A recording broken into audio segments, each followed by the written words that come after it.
Let's stop putting babies in front of television. Let's make that a campaign here.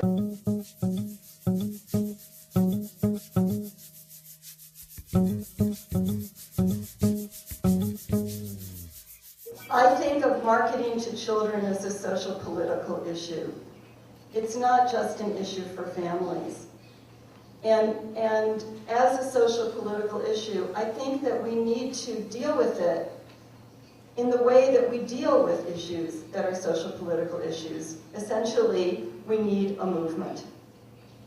And I also see marketing to children, the problem of marketing to children, as being about rights and freedoms. In the United States, right now, we have an administration that talks about rights and freedoms a lot. Rights and freedoms.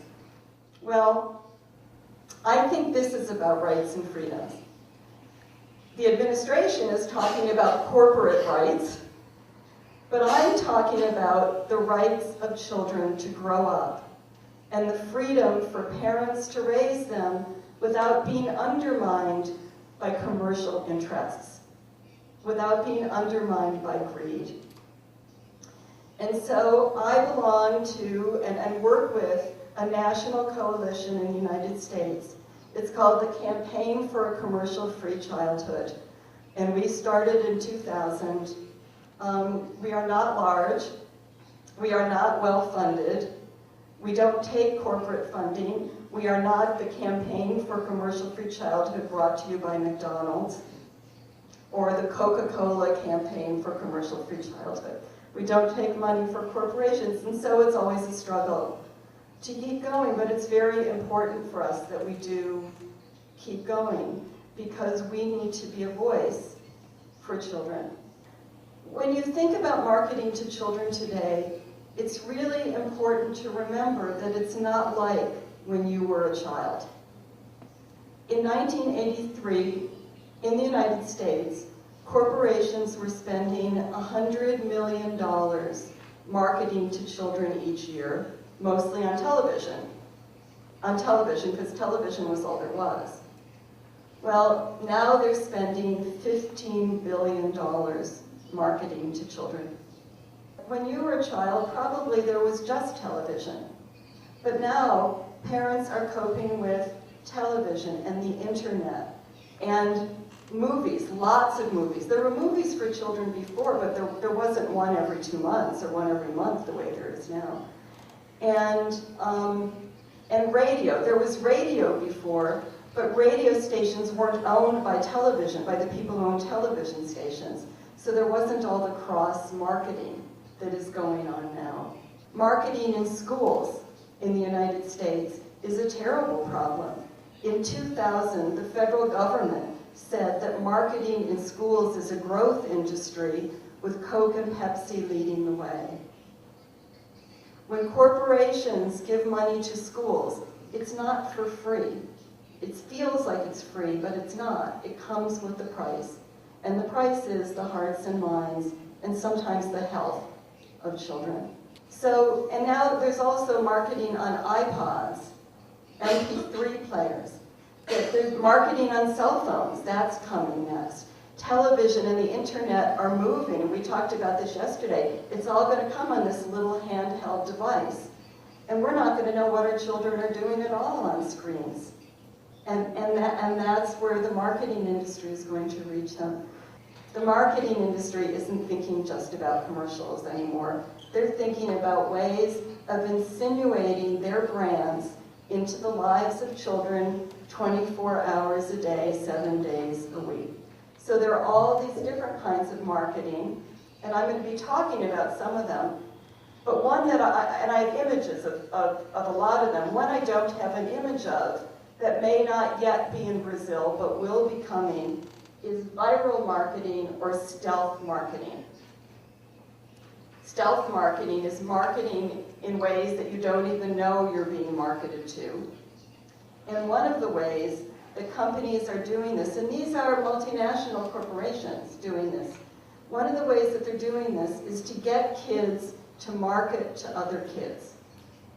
So there's Procter & Gamble has a division called Tremors. You can find it at tremors.com. And it's a division that has something like 250,000 young adults and teenagers actually working for Procter & Gamble, not for money, but they get free products. They get products ahead of other people. So Pringles, I notice you have Pringles here in Brazil. Pringles uses that. And they send kids products, and they encourage the kids to talk up the products to their friends. Sometimes, or often, without even telling their friends that they're doing that. I mean, think about what this means. Think about what it means to have a generation of children growing up where they don't know if a friend says, I saw a great movie last week, if the friend really liked the movie or is just saying the movie because the friend's actually working for a corporation. In the United States, again, we have an administration that talks a lot about values. Well, what about the value of honesty and integrity in friendship? What about that? That's being undermined by corporations in a way that it has never been undermined before. No generation of children has ever been marketed to as much as children are marketed to today. So, in 1998, a company in the United States called Western Media International, a market research company, did a study on nagging. This was not a study to help parents cope with nagging. It was a study to help corporations help children nag more effectively. They call it the nag factor. So that Kelly Stitt, who was brand manager for a kind of ketchup called Funky Purple Ketchup. Do you have Funky Purple Ketchup here? Well, who needs purple ketchup, really? But Heinz made Funky Purple Ketchup, and they marketed it. And this woman who was in charge of the marketing said, we really need that nag factor because we don't think that mom is going to notice Funky Purple unless little Susie is nagging her for it. And that was in the Wall Street Journal, which is a big deal in the United States. I mean, so the idea that corporations are encouraging children to nag, I mean, that's really troubling. And the thing about this study is that they talked to a lot of parents, mothers probably. They didn't say to the mothers, as far as I know, we are going to do a study that is intended to make your life miserable. So they did this study and they talked to parents about what their kids nag for. And they identified two different kinds of nagging. Importance nagging and persistence nagging. Persistence nagging is gimme, gimme, gimme, gimme, gimme, gimme, gimme.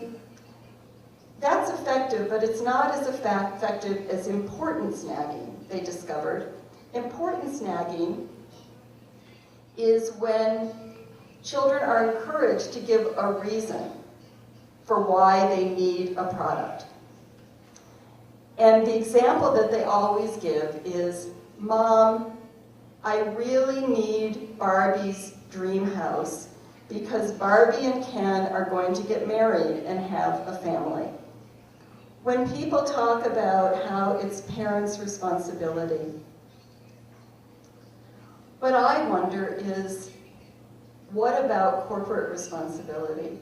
What about societal responsibility? What is society's responsibility to children?